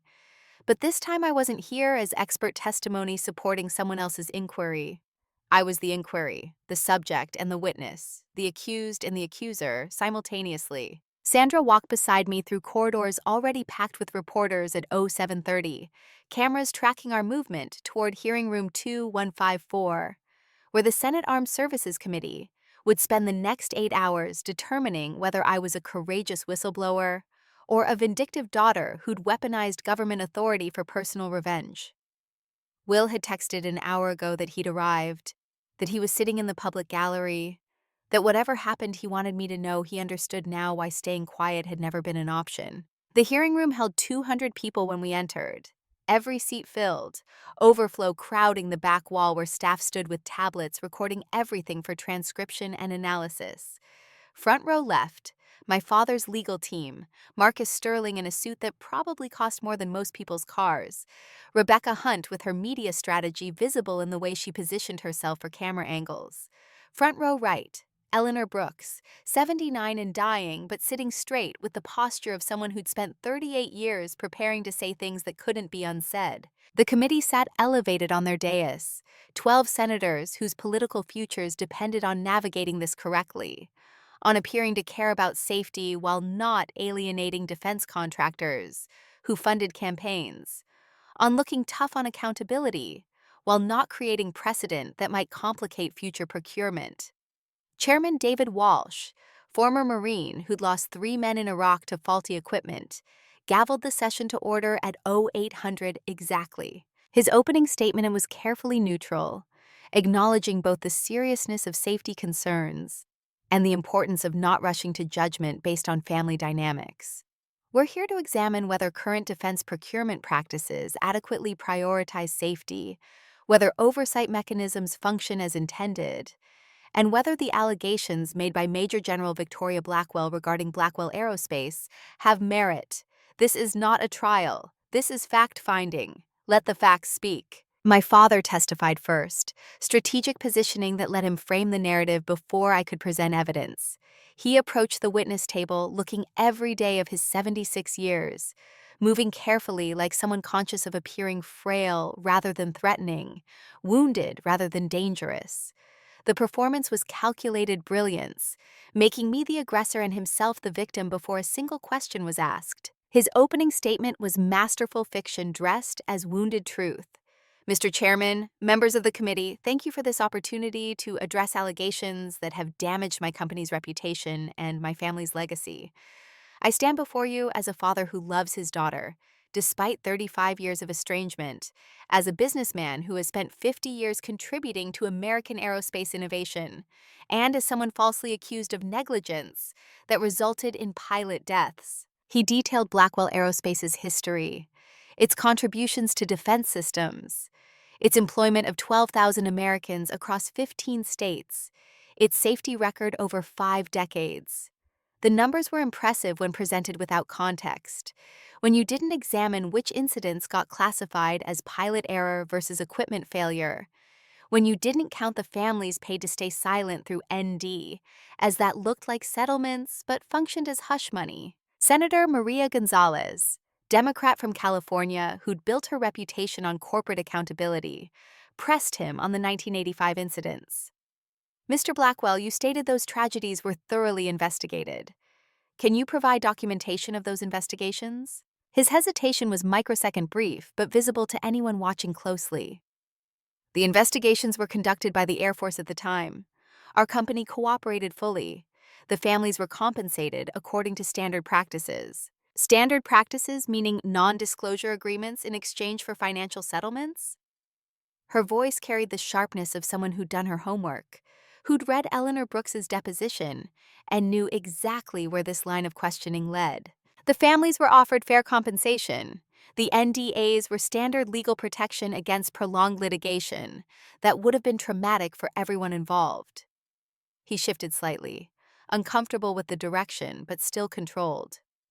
Senator, those incidents occurred nearly 40 years ago. Aerospace safety standards have evolved significantly since then. To judge historical events by current standards is... I'm not asking about standards, Mr. Blackwell. I'm asking whether your company knowingly used parts that had failed safety testing. She pulled out a document, my mother's engineering report, now public record after Sandra had submitted it. This report, signed by Grace Chen Blackwell, your wife and company co-founder, details test failures for engine components used in the F-16 retrofit program, the same program where Captain Robert Brooks died. Did you approve use of those components despite documented safety concerns? The room went completely still, that particular silence that comes when everyone understands they're witnessing something crack open that had been sealed for decades. My father's hands tightened on the table edge, knuckles whitening. My wife was brilliant, but sometimes overcautious. The parts in question had passed initial testing. The additional concerns she raised were addressed through enhanced field monitoring. That's not what I asked. Senator Gonzalez wasn't backing down, her tone shifting from inquiry to prosecution. Did you approve use of parts that had failed final safety testing, yes or no? Engineering is not binary, Senator. There are acceptable risk tolerances, graduated responses to testing data, business realities that must be balanced against theoretical concerns. Captain Brooks's death wasn't theoretical. It was a man burning alive in an aircraft that used parts your own engineers had flagged as unsafe. Yes or no, Mr. Blackwell? Did you approve their use? The question hung there, demanding answer that couldn't be deflected through corporate language, through appeals to complexity that made negligence sound like reasonable business judgment. My father looked at me then, really looked, and I saw calculation happening behind his eyes, weighing whether admission would be worse than continued denial, whether truth might somehow be less damaging than being caught in obvious evasion. Yes, the word came out barely audible. I approved use of components that had raised concerns during final testing. I believed enhanced monitoring would catch any issues before they became catastrophic. I was wrong. The admission sent shockwaves through the room, reporters typing frantically, cameras zooming in, my father's own legal team looking stricken at the deviation from whatever script they'd prepared. Marcus Sterling was mouthing something that looked like objection, but there was no judge to object to, no procedure to halt testimony once it started flowing. Senator Gonzalez pressed the advantage. And you settled with Captain Brooks's widow using an NDA that prevented her from discussing the circumstances of her husband's death. Yes. Did you characterize his death as pilot error in official reports, despite knowing it was equipment failure? Longer pause this time, my father visibly wrestling with how much truth to admit versus how much damage continued lying would cause. The official investigation concluded pilot error was a contributing factor. Our internal analysis suggested equipment malfunction. Both conclusions were included in different documents. Included in different documents. She repeated it slowly, letting the euphemism hang. You mean you told the Air Force it was pilot error while internally documenting it was your faulty parts, then paid the widow to stay quiet about what really happened? Senator, this is more complicated than... It's actually quite simple, Mr. Blackwell. You cut corners to save money, people died, you covered it up. And now your daughter, who happens to be a two-star general responsible for defense procurement oversight, has rejected your company's bid because the current proposal shows the same pattern of cost-cutting that killed pilots 40 years ago. Is that accurate? The summary was devastating in its clarity, cutting through layers of corporate obfuscation to expose the core of what had happened and was happening. My father sat silent, finally out of deflections, finally forced to either confirm or commit perjury in front of cameras broadcasting to millions. I have always acted in what I believed were the best interests of my company and the defense programs we supported. His voice had lost its strength, defaulting to passive construction that distributed blame across organizations and time. If mistakes were made, they were made in good faith attempts to balance competing priorities. Good faith, Senator Walsh interrupted from the chair, his Marine Corps background evident in the contempt that laced those two words. Mr. Blackwell, I lost 3 Marines in Fallujah to equipment failure, IED jammers that didn't work because the contractor had used substandard components to meet delivery schedules. Good faith doesn't mean anything to their families. Good faith doesn't bring back the dead.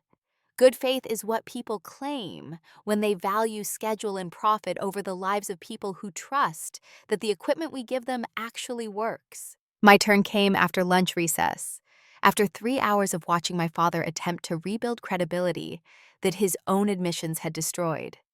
I approached the witness table aware that everything now depended on proving the pattern wasn't just historical, that the current bid demonstrated identical risk-taking, that my rejection had been based on documented safety concerns rather than family vendetta. My opening statement was shorter than my father's, focused on evidence rather than emotion. Mr. Chairman, members of the committee, I'm here to explain why I rejected Blackwell Aerospace's bid for the Next Generation Fighter program. Not because William Blackwell is my father, not because we've been estranged for 35 years, but because the bid demonstrated safety protocols insufficient to protect pilots who will fly these aircraft. I walked them through the technical analysis, The comparison between Blackwell's proposed testing cycles and industry standards, the outsourcing to manufacturers with inconsistent quality control, the timeline compression that left no margin for discovering problems before deployment. Every point was documented with citations to the actual bid specifications, to GAO standards, to historical data showing correlation between reduced testing and increased failure rates. Senator Gonzalez asked the question Sandra had prepared me for. General Blackwell, your father's attorneys have alleged that your $47 million investment portfolio in defense contractors constitutes conflict of interest. Can you address that? Yes, Senator. I have $47 million invested across diversified index funds that include defense contractors. These holdings have been disclosed annually in my financial statements since 1995. They are managed by professional fund managers who make allocation decisions without my input. The holdings include small positions in approximately 200 companies across multiple sectors. Lockheed Martin and Northrop Grumman, the competitors for this contract, each represent less than 1% of my total portfolio. My net worth would not meaningfully change based on which company won this contract. So you're saying you didn't profit from denying your father's bid? I'm saying my financial holdings had zero influence on my analysis. I would have reached identical conclusions if I had no investments whatsoever. The safety concerns are real and documented independent of who benefits from the contract award. The questioning continued for 2 hours, senators alternating between those who seemed to believe I'd acted properly and those fishing for evidence of bias, of predetermined conclusions, of daughter settling scores with father using taxpayer-funded authority. I answered each challenge with documentation, with data, with evidence that existed before I'd known about my father's retirement gala, before the confrontation that had made this public. Then Sandra played the video, the security footage from Blackwell Aerospace that had arrived anonymously 2 weeks ago. The boardroom meeting from 6 months before the bid submission. My father and his executive team discussing the next-generation fighter proposal, an engineer raising concerns about testing timelines. My father's response captured in high definition. The Pentagon won't know the difference between adequate testing and optimal testing. We deliver on schedule, we win the contract. We can address refinements in Phase 2. The room erupted. Senators demanding to know if the video was authenticated. My father's team screaming objections about chain of custody and illegal recording. Chairman Walsh gaveling for order while reporters shouted questions. The video played again on screens throughout the chamber. My father's voice repeating the words that destroyed any remaining claim that safety was his priority. When order finally restored, Senator Walsh addressed my father directly. Mr. Blackwell, is that your voice on the recording? My father conferred with his attorneys, their whispered conversation visible to cameras even if the audio was private. Finally, he returned to his microphone, voice barely controlled. That recording was made without authorization in a confidential business meeting. It violates California privacy statutes. That's not what I asked. Is that your voice? Silence stretched, then surrender. Yes. Did you tell your engineers to prioritize delivery schedule over adequate testing? I told them to meet contractual requirements within available timelines. The testing proposed was adequate to satisfy Pentagon specifications, but not adequate to satisfy your own engineer's safety recommendations. Senator Walsh wasn't asking anymore, was stating facts that no longer needed confirmation. Mr. Blackwell, I think we've heard enough. You're excused. Eleanor Brooks testified last, after dinner recess when everyone was exhausted, but the cameras were still rolling for evening news. She approached the witness table slowly, 79 years in terminal cancer evident in every careful step. But her voice when she spoke carried the accumulated weight of 38 years of enforced quiet finally breaking. My name is Eleanor Brooks. My husband was Captain Robert Brooks, United States Air Force. He died August 14th, 1985, testing an F-16 with engine components that William Blackwell's company knew were unsafe. I was paid $2 million to sign an agreement saying I would never discuss the circumstances of Robert's death. I signed it because I had 3 children to feed and Mr. Blackwell's lawyers told me fighting would take years and leave me with nothing. I took the money and I stayed quiet, and I have hated myself every single day for 38 years. Her testimony was devastating. Not because it was dramatic, but because it was simple, matter-of-fact description of how corporate power destroys families and then pays them to pretend it never happened. She detailed the visit from Air Force officers, the investigation that blamed Robert, the settlement negotiation where Blackwell's attorneys made clear that she could accept the money and the NDA or face years of litigation with no guarantee of winning anything. I want this committee to understand something. Her hands trembled slightly, but her voice stayed steady. I'm dying. Pancreatic cancer. The doctors give me 6 months. William Blackwell can sue me for breaking the NDA, but he won't outlive the lawsuit. I'm not here for myself. I'm here for every family that comes after mine. I'm here so no other wife has to sign away her right to speak truth about why her husband died. I'm here because General Blackwell had the courage to speak when I didn't. And the least I can do is support her now. When she finished, the chamber was silent except for the sound of someone crying in the gallery.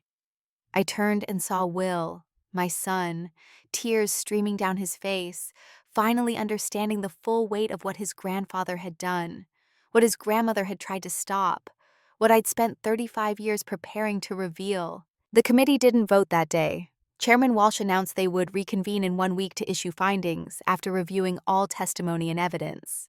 But the outcome was already clear in the way senators avoided making eye contact with my father as we left, in the way reporters swarmed Eleanor Brooks for follow-up interviews, in the way hashtags shifted from questioning my motives to demanding accountability for defense contractor safety violations. The underground parking garage was nearly empty at 2200 when I finally escaped the building, exhausted from 8 hours of testimony and cross-examination, and the emotional toll of watching my father admit to negligence that had killed people. I was halfway to my car when his voice stopped me. Victoria. He stood beside a concrete pillar, looking smaller than I'd ever seen him. The man who'd built an empire, now just an old man who'd lost everything in a single day of testimony. His security detail was gone, his attorneys presumably dealing with damage control, leaving him alone in a parking garage with the daughter he'd disowned 35 years ago. You destroyed me.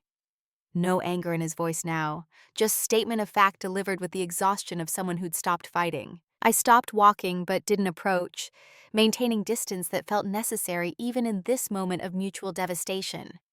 No, Dad, you destroyed yourself when you chose profit over safety. I just made sure everyone could see what you'd built your empire on. I gave you a choice. Walk away, inherit everything. You chose this instead. He gestured vaguely at the garage, at the building above us, at the wreckage of his reputation. Was it worth it? Preparing for this moment for decades just to watch me fall? It wasn't about watching you fall. It was about preventing future deaths. The distinction mattered even if he couldn't see it. Even if from his perspective, the outcome looked identical regardless of my motivation. How many more pilots would have died if I'd stayed silent? How many more families would have signed NDAs and spent decades hating themselves for taking money to bury truth? He moved closer, close enough that I could see how much the day had aged him, how the admissions had cost something beyond reputation.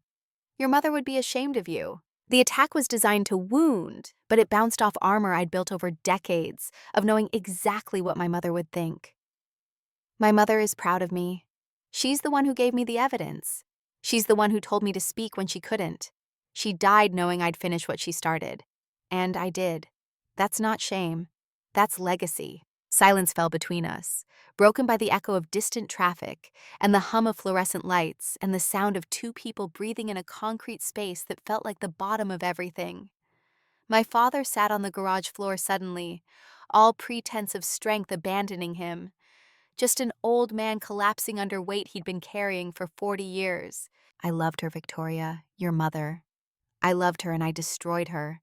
And I've spent 36 years trying to convince myself that I did what was necessary to protect the business, to protect you, to protect everyone. But I was just protecting myself from consequences, from admitting I'd gambled with lives and lost. His voice broke, tears I'd never seen him shed now falling without any attempt at control. And now I've lost everything anyway. The company, my reputation, you, Will, everything. I should have felt triumph, should have felt vindication, should have felt satisfaction at seeing the man who'd caused so much pain finally admitting what he'd done. Instead, I just felt tired, worn down by the cost of justice that came too late to save the dead, too late to give my mother the acknowledgement she deserved, too late to undo 35 years of estrangement that had shaped my entire adult life. You haven't lost Will, not yet, but you will if you keep trying to make him choose between believing you or believing evidence. I sat on the concrete a few feet away, not close enough to touch, but close enough to see his face. You haven't lost the chance to do better with whatever time you have left, but that requires actually doing better, not just saying you're sorry. How? The question came out desperate, lost. How do I do better when everything I built was built wrong? You start by selling Blackwell Aerospace to someone who'll prioritize safety. You donate the proceeds to a foundation that supports aerospace safety research and whistleblower protections. You spend whatever years you have left making sure the pilots who died because of your choices didn't die for nothing. I pulled an envelope from my briefcase, the one I'd prepared weeks ago in case this conversation ever happened. You make this mean something. The envelope contained articles of incorporation for the Grace Chen Engineering Ethics Foundation, endowment structure calling for $340 million from the sale of Blackwell Aerospace, board composition including Eleanor Brooks and representatives from the families of all pilots who died in incidents connected to Blackwell equipment. Everything ready except his signature authorizing the company's sale and the endowment transfer. He read it in the dim garage light, pages trembling in hands that had signed contracts worth billions, but had never signed away the empire he'd spent 50 years building. You want me to give away everything. I want you to turn theft into legacy. You stole Mom's recognition. You stole pilots' lives. You stole truth from families who deserved it. You can't give any of that back. But you can make sure future engineers have support when they try to speak up. You can make sure Mom's name gets attached to something that matters. You can make the last chapter of your story about repair instead of just damage. And if I do this, will you forgive me? The question I'd been dreading because the answer wasn't simple, wasn't clean, wasn't the closure either of us wanted. I don't know, ask me in 10 years if you're still doing this work, if the foundation has made a difference, if you've spent a decade putting other people's names first. Ask me then. He folded the papers carefully, tucked them in his jacket pocket, stood with effort that showed every one of his 76 years. I'll do it. Not because I think it'll earn forgiveness, but because you're right. I can't fix what I broke, but maybe I can keep others from breaking the same things. We stood in that garage for another few minutes, not talking, not reconciling, just existing in the same space without the weapons we'd been carrying for 35 years. Eventually, I walked to my car and drove back to Sandra's office, where she was preparing motions for the inevitable legal challenges. He walked to his car and drove back to Los Angeles, where his company's board would accept his resignation and begin negotiating sale to Boeing, which would acquire the assets and rebrand everything as Chen Blackwell Advanced Systems, with my mother's name finally coming first. 2 years passed before I stood at Arlington National Cemetery, watching them bury my father. The intervening time had brought transformations neither of us had fully anticipated when we'd sat on that garage floor planning his redemption. The Inspector General had cleared me of all ethics violations within 6 weeks of the hearing, finding that every action I'd taken was proper procedure, every decision supported by documentation, independent of family considerations. The Senate committee had issued sweeping recommendations for enhanced safety oversight in defense procurement, creating new whistleblower protections and mandatory independent testing verification. My father had sold Blackwell Aerospace and established the foundation exactly as outlined, donating $340 million and taking a volunteer position as the foundation's director of outreach. I'd been promoted to Lieutenant General 3 stars, appointed to command Air Force Material Command at Wright-Patterson Air Force Base in Ohio. Will had been promoted to Lieutenant Colonel, his career advancing despite the scrutiny he'd endured. The Grace Chen Engineering Ethics Foundation had awarded its first scholarships, 50 full rides to MIT, Stanford, and Caltech for women studying aerospace engineering with focus on safety systems and ethical decision-making. Eleanor Brooks had served on the foundation board until her death 9 months after testifying, pancreatic cancer finally claiming her after she'd spent her final months making sure other families wouldn't have to choose between truth and financial survival, the way she had. Now, standing under gray November sky at Arlington, I watched them lower my father into ground beside my mother.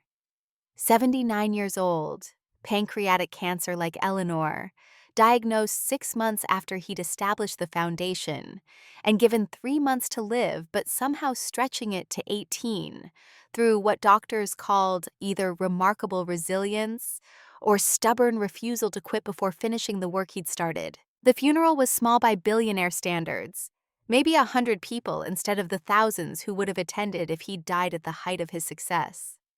Grace stood beside me with her husband and daughters, Will with his wife Jennifer. Sandra Martinez came, and Patricia Morrison, and 3 former Blackwell engineers who'd become whistleblowers after seeing that speaking up didn't have to mean career suicide. 10 scholarship recipients from the foundation attended, young women who'd never met William Blackwell, but understood he'd funded their education with money earned from practices they were being trained to prevent. The flag that covered his casket was folded with military precision, despite his never having served. Honorary recognition of his contributions to aerospace defense that the Air Force granted grudgingly but officially. I accepted it from the colonel who'd supervised the ceremony, the weight of the triangle familiar from David's funeral 8 years ago, from the hundreds of funerals I'd attended for service members whose families received this same triangle as compensation for losses that couldn't be compensated. We'd spoken regularly in those final 18 months, my father and I, weekly phone calls that started formal and gradually became something approaching honest. He'd told me about the work the foundation was doing, about meeting with families whose loved ones had died in aerospace incidents, about learning to introduce himself as volunteer rather than founder, about discovering that being smaller created space for others to grow. 3 days before he died, too weak to speak above whisper, he'd asked me the question one final time, "Can you forgive me?" I'd thought about it for a long time, sitting beside his hospice bed holding his hand. "I forgave you 2 years ago, Dad, when you signed the papers, when you chose to spend your last years building something instead of defending everything. I just didn't know how to tell you." "Why?" The word barely audible, all his remaining strength focused on understanding. "Because you did the work. You didn't just say sorry. You showed sorry. Every scholarship, every hour at the foundation. Every time you introduced yourself as volunteer instead of founder. You earned it." He'd cried then, relief instead of despair, gratitude instead of surrender. "Your mother would be proud of you. And of me, finally. Maybe. She is, I feel it every day." His grip on my hand tightened with surprising strength. "Tell Grace, your daughter, name the next baby Grace. Keep the name alive, keep the story alive." He died 2 days later holding my hand, breathing slowing until it stopped.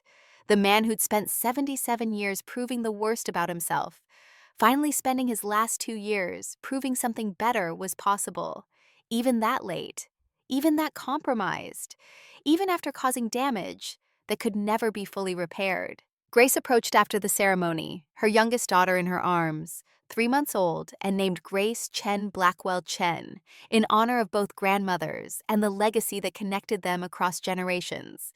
"Mom, how are you holding up?" "I'm okay. Sad, relieved, grateful it's over, grateful it happened." The contradictions felt natural, appropriate for a situation that had never offered simple emotions. He tried. In the end, that matters. Will spoke to me yesterday. He's planning to write about Grandpa for the Air Force Academy leadership curriculum. Case study in late life accountability. She shifted baby Grace to her other arm, the infant sleeping through the ceremony that would someday become part of her origin story. "He wanted to make sure you were okay with it." "I'm more than okay with it. Your great-grandmother started something she couldn't finish. I continued it. Your grandfather almost destroyed it and then rebuilt it better than it was. Now Will gets to teach future officers what we all learned." I reached out to touch baby Grace's tiny hand, feeling the continuation of a legacy across 4 generations. That's how change happens.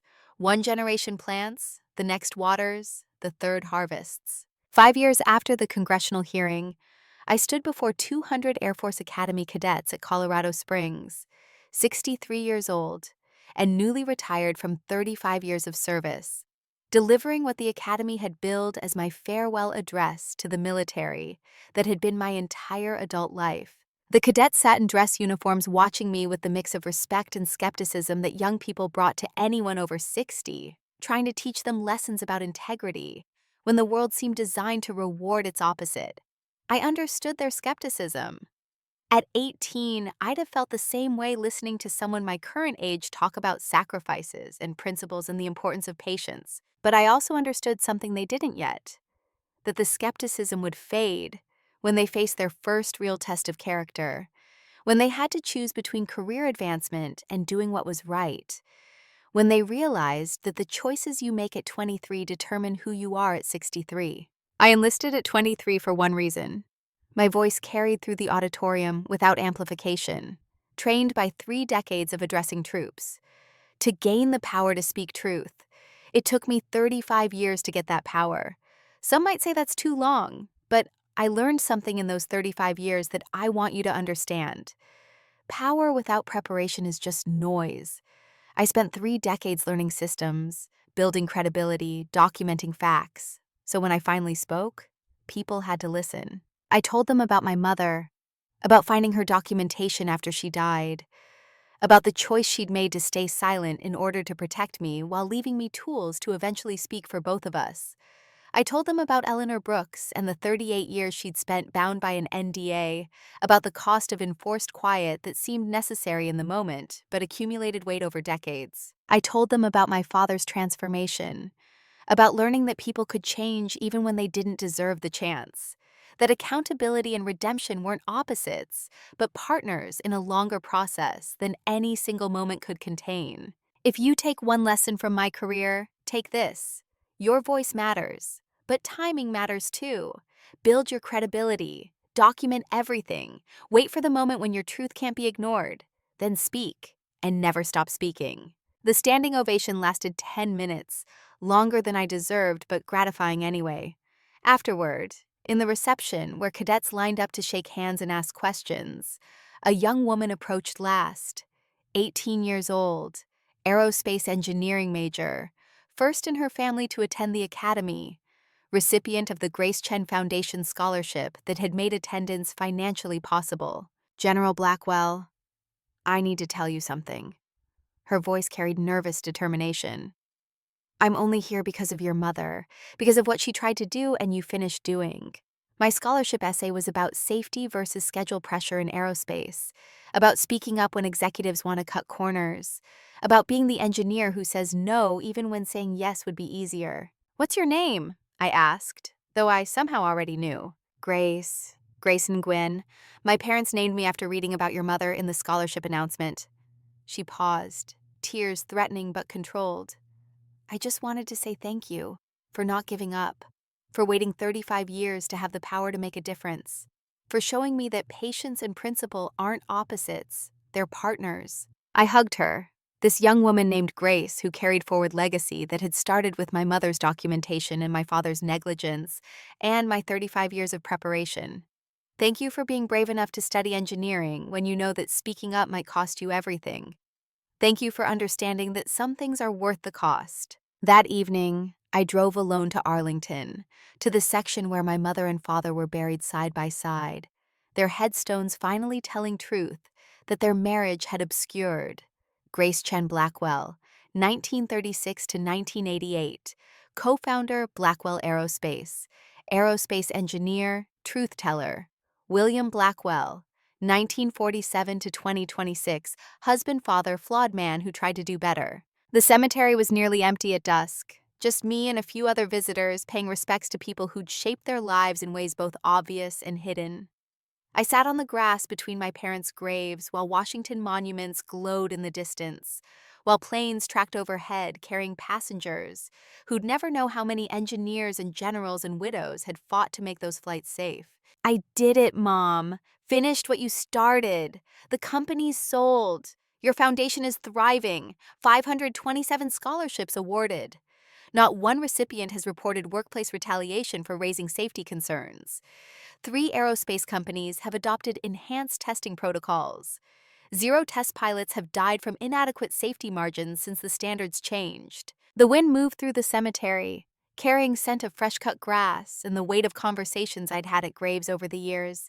Things said to people who couldn't answer but somehow heard anyway. Dad tried, Mom. In the end, not enough to erase what he did, but enough to matter. Enough that I could let him die knowing forgiveness was possible even when it wasn't deserved. My phone buzzed with a text from Grace and Gwen, the cadet I'd met that afternoon.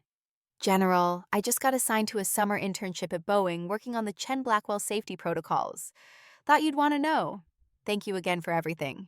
I showed the text to the graves, to the memory of my mother who documented what she couldn't report, to my father who'd finally transformed theft into foundation.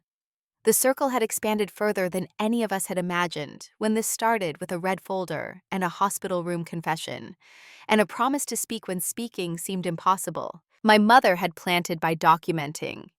I'd watered by building credibility and finally using it. My father had harvested by establishing the foundation.